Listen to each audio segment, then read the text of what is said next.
Welcome to InfoHub Recap, where we focus on the top issues for the past week. In our headlines, President Granger opens annual Guyana Police Forces Conference. Acting appellate court judge sworn in. The Attorney General urges business owners to be diligent in their operations. Nappy gets its reservoir. And the government welcomed a UNSG's decision to refer border controversy to the ICJ. The future of Guyana has never looked better. Our nation is on the cusp of a development program like never seen before. While Guyana is now emerging as an energy giant through the discovery of massive reserves of oil and natural gas, it is your government's intention that the huge benefits emerging from this will go where it matters most, to you, the people of this beloved country. There is a surge of confidence in the way Guyana is governed once again, and the level of investor interest is unprecedented. Guyana is poised to become the breadbasket of the region, and the pace at which this nation will grow through prudent fiscal management will be nothing short of impressive. But more than anything else will be the way every Guyanese, regardless of color, class, or creed, becomes a part of this historic period of national transformation, sharing in the wealth and well-being of it all as one Guyana. And now for the details. The $1.2 million Nappy water reservoir, which was completed in 2017, was officially handed over on Saturday, February 10. Renetta Lafleur was there and filed that report. The water catchment will benefit about 3,000 residents. At the commissioning, Minister of Natural Resources Raphael Trotman encouraged the residents to use the new reservoir as a medium to enhance their livelihoods. You have agro-processing, we can start to grow more food year-round. Your cassava crops could be secured. And most importantly, this catchment area is not meant to serve just 3 villages. See it and its multiplying effect to see how else you can serve other communities in Rupununi. Following the Rupununi drought of 2015-2016, which drastically affected the livelihood of residents, the reservoir was constructed to minimize the effects of similar weather patterns in the future. Minister of Indigenous Peoples Affairs Sidney Alicop urged the residents, particularly young people, to take up the responsibility of effectively managing the reservoir. You need to organize properly, which means proper use of land planning must be put in place. So every single inch of land is properly utilized for a purpose, and that is economic growth. The new reservoir is supported by a 450-meter dam and has the capacity to hold 4.5 million cubic meters of water, which can also be used for drinking purposes. The public-private partnership project was proposed by the Ministry of Natural Resources, and funding $1.2 million was provided by Catalea Energy Limited. JR Ranch Incorporated was hired to construct the reservoir, while Conservation International designed the program for the usage. Renetta Lafleur for InfoHub. Prison officers are now better equipped to manage vulnerable prisoners following the conclusion of a one-week training of trainers program. Here's more. Prison officers are now better equipped to manage vulnerable prisoners following the conclusion of a one-week training of trainers program. Acting Director of Prisons, Gladwin Samuels, said that there will now be increased capacity to handle vulnerable inmates across the prisons nationwide. We've had a number of 10 prison officers exposed to the one-week training.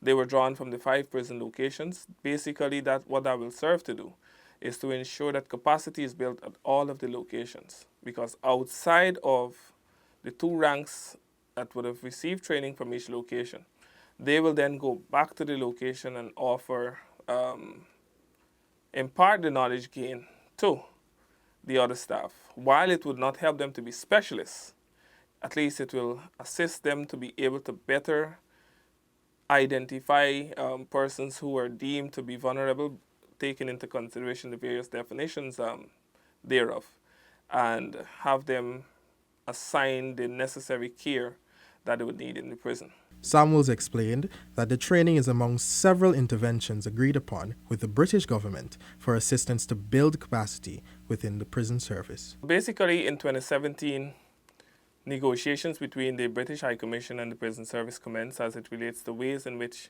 they can offer assistance to the prison service in terms of building capacity. Coming out of a number of recommendations that were submitted, we eventually decided on two. One is to deal with vulnerable prisoners and the other one to deal with leadership. Both of those training programs commence, and the one for vulnerable prisoners would have concluded. That was a 5 days training done by a consultancy firm from Trinidad in collaboration with a trainer from London. According to the director, the prison population currently includes approximately 80 vulnerable prisoners placed at various locations across the country. For InfoHub, Stefan Gabriel. Legal Affairs Minister and Attorney General Basil Williams, in his capacity as chairperson of the Caribbean Financial Action Task Force, has issued a call for persons to be diligent whilst conducting their business affairs. The AG made a call at an anti-money laundering and countering the financing of terrorism outreach and seminar held in Carriverton, Berbice. The meeting targeted staff of the Guyana Revenue Authority, commercial banks, insurance companies, and other agents. The aim was also to inform reporting agents and entities of their obligations and responsibilities. Post offices to house ICT hubs. More in this Natisha Isaacs report. In embracing the government's mandate, post offices will facilitate ICT hubs within their parameters. These hubs will provide a conducive environment for engagement and allow members of the community to efficiently utilize their services. The GPOC, at its annual press conference yesterday, unveiled its work plan for 2018. The organization aims to rebrand and reinvent local postal services. One of the main projects for 2018 involves the rehabilitation of post offices to install computers and Wi-Fi for residents to use as ICT hubs. So many post offices were not renovated over the years and are in a totally dilapidated state. In some places we're going to have to pull them down because it makes no sense to try to refurbish, an old-fashioned design. So far, several community centers and locations with appropriate facilities have been used to facilitate ICT hubs instead of post offices because repairs had to first be done at dilapidating post office buildings. GPOC plan to fully computerize all departments and post offices and also acquire suitable software to meet our business needs. To date, 54 of our post offices are computerized. Recently, the 91st ICT Hub was opened at the East Ranville Community Center ground. There are plans to open more than 100 before the end of 2018. For InfoHub, Natisha Isaacs. Guyana joined the rest of the world in observing World Radio Day on February 13. Gabriela Patram tells us more. Being observed under the Team Radio and Sports, Prime Minister and First Vice President Moses Nagamootoo noted that radio has played and will continue to play an integral role in all societies. I send greetings on the occasion of World Radio Day. I'm the Prime Minister of Guyana, and my background has been one in journalism in Guyana, in the Caribbean, and in other parts of the world.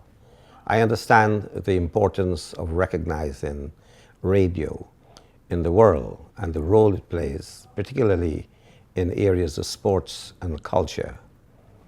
Guyana is a very large country geographically, sitting on the shoulder of South America and, in fact, as a gateway that could be accessed through the Caribbean to the rest of the South American continent. Prime Minister Nagamootoo noted that this year's theme is a fitting one given the development of sports in Guyana. As regards the role of radio in the area of sports, I believe that perhaps that is the greatest of the innovations, when we can have people throughout the country who otherwise could not have access to television or to cell phones or to other means that is perhaps common in a small island, not in this vast Guyana, 83,000 square miles, pristine jungles and savannas and wetland and mountainous areas, all beautiful, of course. We needed radio, and we see throughout Guyana people glued to their radio. To date, 5 radio stations have been established by government in Piomac, Madia, Mabaruma, Lethem, and the latest being in Bartico. 2 more will be established, one in Ishalton and one in Oriella, and these are slated to be commissioned this year. Gabriella Patram for InfoHub. 10 Barbadian graduates of the Barbados Invest and Development Corporation's Export and Readiness Program attended a 2-day business seminar facilitated by the Guyana Office for Investment to explore trade and market opportunities. Crystal Stull has that report. Chief Executive Officer of Go Invest, Owen Verwey, encouraged the investors to capitalize on the opportunity since several local organizations and businesses will be engaging with them. Some have been calling me up to this morning to come and explore the opportunities that you're here to offer, but also explore the opportunities that they may want to put to you as counter proposals, and there are many. Some of them may be immediate, and some of them may be more in the intermediate period. Senior Development Officer of BIDC Beverly Allen commended Go Invest for facilitating the mission and hoped the event will enhance the trade and export relations between the two countries. InfoHub spoke with some of the investors who gave insight into their products. Our goal is to export regionally, Guyana and other Caribbean islands.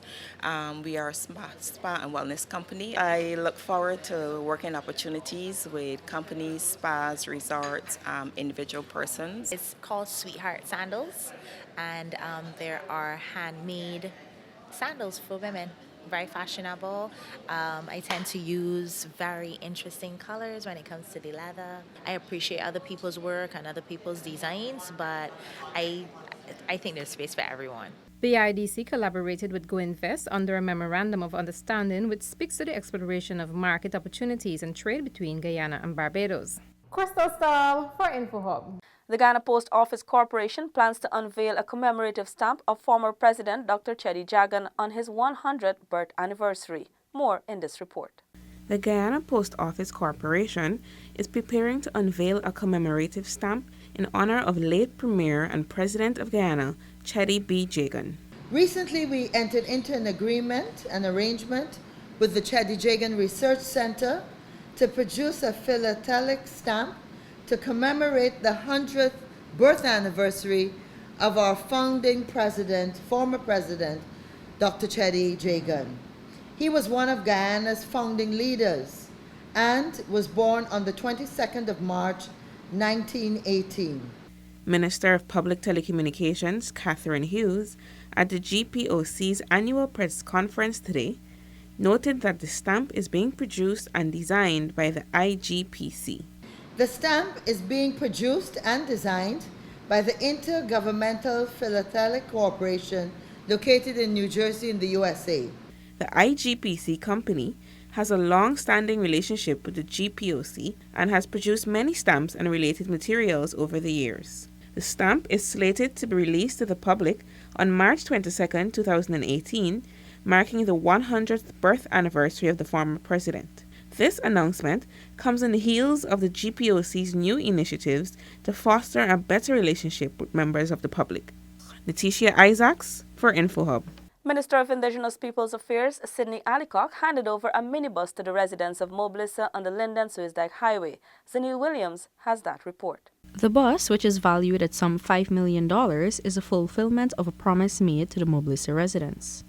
Minister of Indigenous Peoples Affairs, Sidney Alicock, warned against division among residents, especially with the new minibus being in place. The bus would bring a relief for taking your children to school and ensuring that they have a good education.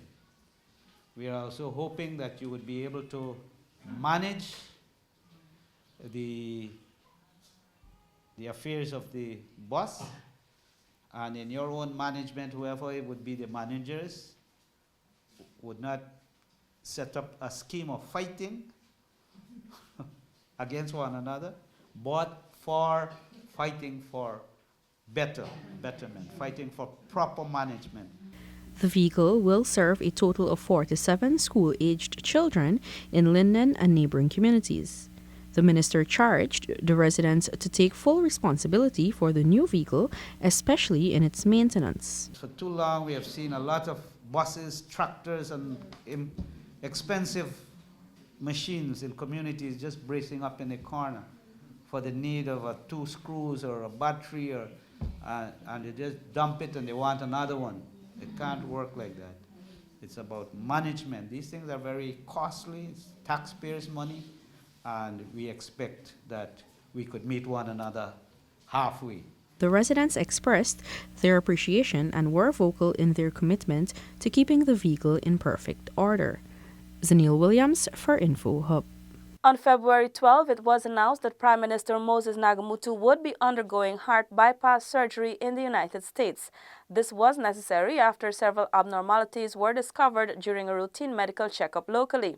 The next day, it was reported that the Prime Minister's surgery was successful and his full recovery expected by physicians. Prime Minister Nagamutu is said to be recuperating and is expected to return to Guyana within a few weeks to resume his duties. On February 14, the Mayor and City Council announced that 600 vending spots were left for MASH Day. The Georgetown Mayor and City Council, responsible for the allocation of booths on MASH Day, announced yesterday that 230 spots have been sold thus far to some 140 vendors. The route that we're taking this year is between Wolford Avenue. We're using Lachman Singh Highway to Lamaha Street, then to Church Street, into Hatfield Street, Irving Street, ending at the Jubilee Park.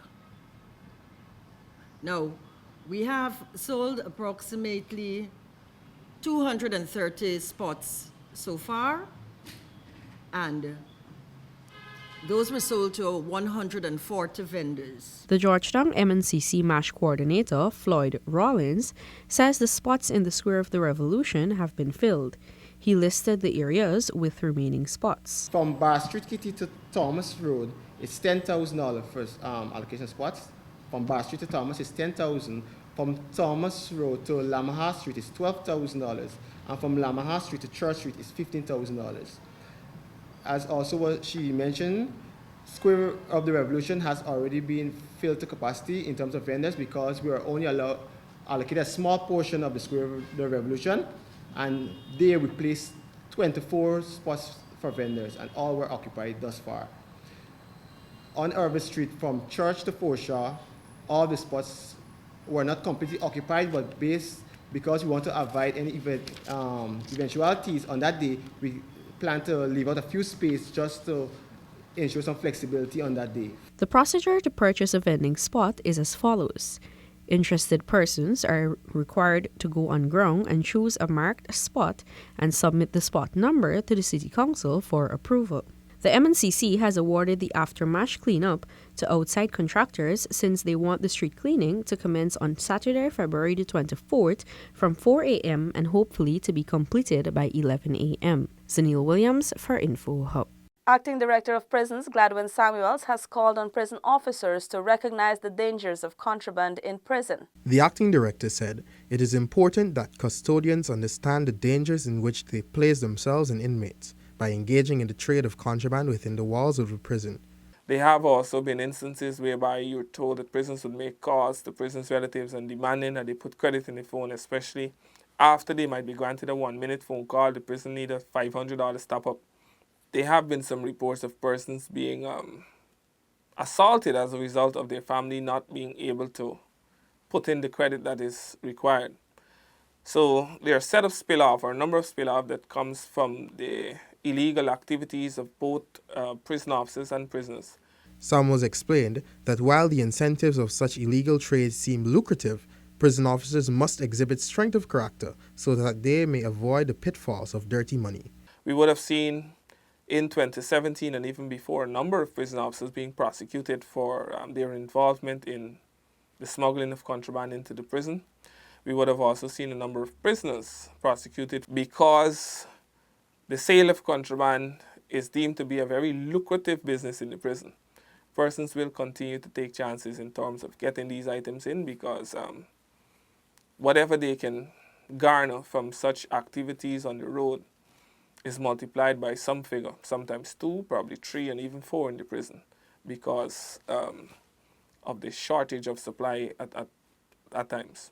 Samuels added that the prison service is ensuring new recruits are properly vetted and monitored, because if you're not mentally strong, you can be easily persuaded by prisoners to do wrong things in terms of being involved in the trafficking of contraband. President David Granger reminded that Guyana remains true to its cause of providing equal access to justice and benefits of the law when he swore in an acting justice of appeal. Details from Alexis Rodney.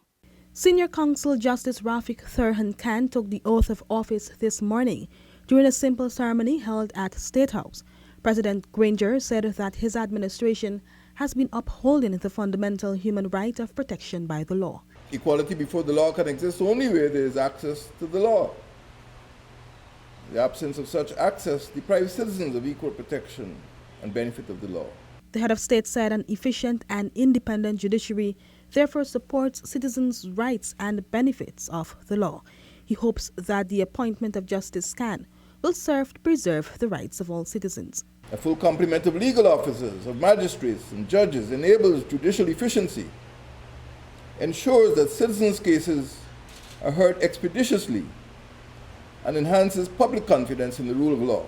Justice Khan, who has been in practice for some 33 years, said he has agreed to serve a 6-month period with the possibility of an extension.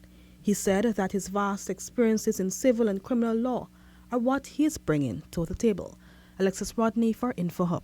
President David Granger on February 15 called on the Guyana Police Force's leadership to ensure crime is curtailed so that citizens can enjoy the fruits of their labor. The head of state issued this call during his feature address at the opening ceremony of the Guyana Police Force's annual Officers' Conference held at Ivleary Police Force headquarters. Officers, crime is the greatest impediment to human safety and economic prosperity in Guyana. Crime must be curtailed if the people are to be safe and if the state is to be secure. The control and eradication of crime will protect citizens' right to life and will permit them to enjoy the rewards of their labor. President Granger also challenged the force to guard against the elevation of corrupt and bad-intentioned ranks to their leadership. The police force has multiple functions in this nation. These statutory functions are necessary, but they're not sufficient. The police force, if it is to win the fight against crime, against disorder and violence, must also continuously ensure that only persons who are fit and proper are appointed to the highest offices of the force's administration and operation to direct the performance of these functions.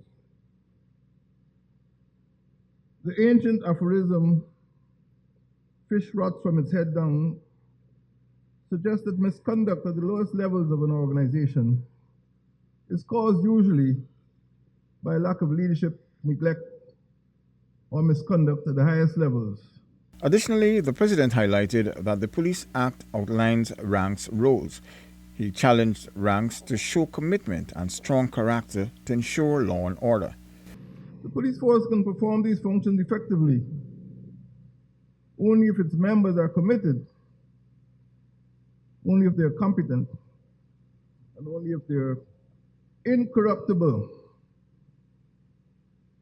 Human safety and public security can be guaranteed only by a force that is officered by persons who are competent, committed, and uncorrupted. No government anywhere could countenance the employment of incorrigible officers and expect that law and order could be maintained. The conference will be conducted over 2 days and address several issues, including analysis of unprofessional behavior, restructuring of the force's divisions, and preparations for local government elections. Paul McAdam for InfoHub. Pensioners will soon benefit from new methods of payment before the end of 2018 through initiatives forged by the GPOC. More in this Natisha Isaacs report. Working closely with the Ministry of Public Telecommunications, the GPOC is conducting research into implementing a debit card system. This will enable pensioners' monthly funds to be transferred directly into a bank account to avoid the hassle of waiting hours in lines across the country. At the GPOC's recent annual press conference, Minister Hughes gave some insight into the proposed measure. We're moving ahead with looking at new ways of paying our pensioners. And the things we're looking at right now are automatically having funds going into their bank account if they so desire. We're also doing some research about maybe instituting a card that's almost like a debit card that their pension payments each month could directly go towards. Minister Hughes will be meeting with the Bankers Association to share ideas and get them on board as the GPOC attempts to be able to provide the new payment systems. We want to encourage them to sign up at the post office to have their pension paid to a bank account. Later this month, I will be meeting with the Bankers Association in an attempt to share with them and to ask them to come on board as we want to be able to provide new payment systems. The GPOC is also working closely with the Ministry of Public Telecommunications to strengthen the corporation's relationship with the public.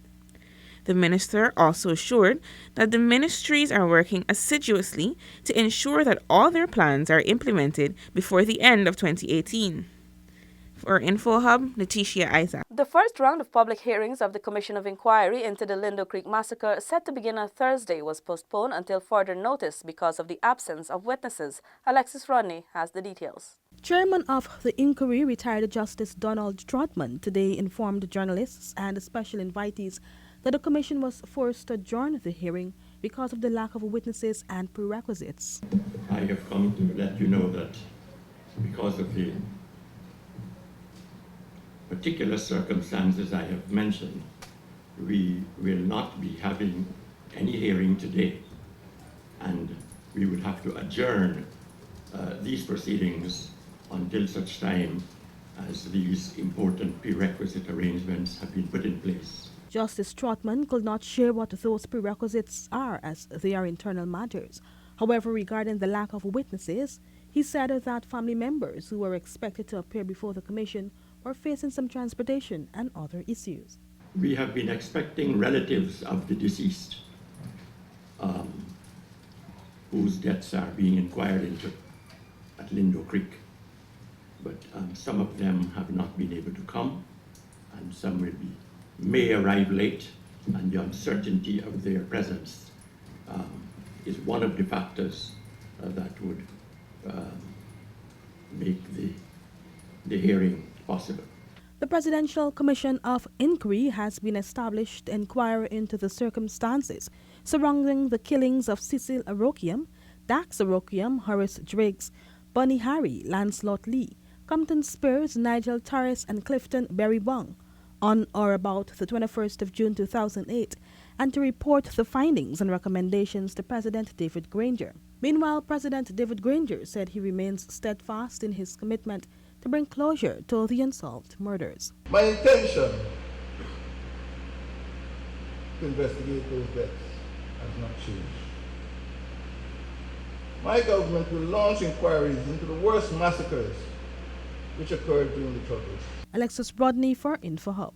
Crime Chief Paul Williams says intelligence-driven operations continue to dismantle carjacking rings. Paul McAdam has this report. Williams said that diligent detective work and the launch of similarly timed raids across the country have resulted in the smashing of at least 3 carjacking rings. We really follow out of Suicide, where we Suicide and the Kuru, where we would have numerous persons. And then we also now even targeting some of the vehicles that are working taxi to see if they are indeed legitimate in terms of engine and chassis number and so on. The crime chief added that a number of the vehicles have been linked to other crimes across the country. Some of the vehicles were part of armed robberies. Vehicles were linked to armed robbery in Linden, Old Year's Day. Vehicles were linked to armed robbery on the East Coast in the vicinity of Better Hope area. And vehicles were linked to armed robbery somewhere on Rupert Craig Highway, just in the vicinity of the Russian embassy, where a person was being robbed and also a vehicle was taken. According to the crime chief, charges will be laid following a detailed investigation with all the relevant agencies on board. It is an investigation that really requires a lot of, very in-depth information, because it doesn't only require the Guyana Police Force alone, we must have GRA involved, because we must need confirmation as it relates to whether the engine and chassis number correspond and so on. But we are working seriously in terms of having charges instituted in view of legal advice. Williams is asking citizens who've had their vehicles stolen or hijacked in the past to make contact with the police force to ascertain ownership of those that they have retrieved. We're able to retrieve a number of vehicles. We're able to retrieve numbers of accessories, some of them still carrying the numbers of the vehicle on them. And as a result of that, we want to open to the public to come, check out those accessories and vehicles that we have. Paul McAdam for InfoHub. The government of Japan on Thursday handed over $5 million to the Ministry of Finance to fund a project document which aims to strengthen women's disaster management capacities in Guyana and Dominica.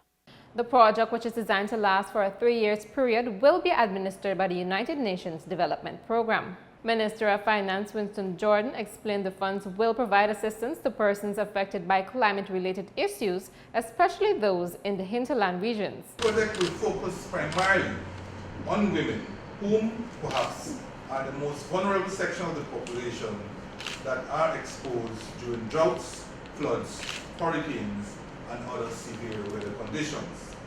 This grant will be used to assist in building the capacities of women in Guyana and Dominica to influence and shape the trajectory of their lives and the lives of their families in the face of frequent and recurring climate-related disasters. Deputy head of the mission of the Embassy of Japan, Honorable Yoshinori Akabe, pledged his government's support to developing countries affected by climate change. The United Nations, on behalf of Panasonic Incorporated Japan, donated some 120 solar lanterns to the Public Health and Education Ministries. The Ministry of Education would have selected 13 residential schools and centers from regions 1, 2, 7, 8, and 9 to receive these lanterns. United Nations Resident Coordinator Mikiko Tanaka said the Panasonic company is celebrating its 100th anniversary. She described the initiative as part of Japan's private sector engagement in helping developing countries. Crystal Stoll for InfoHub.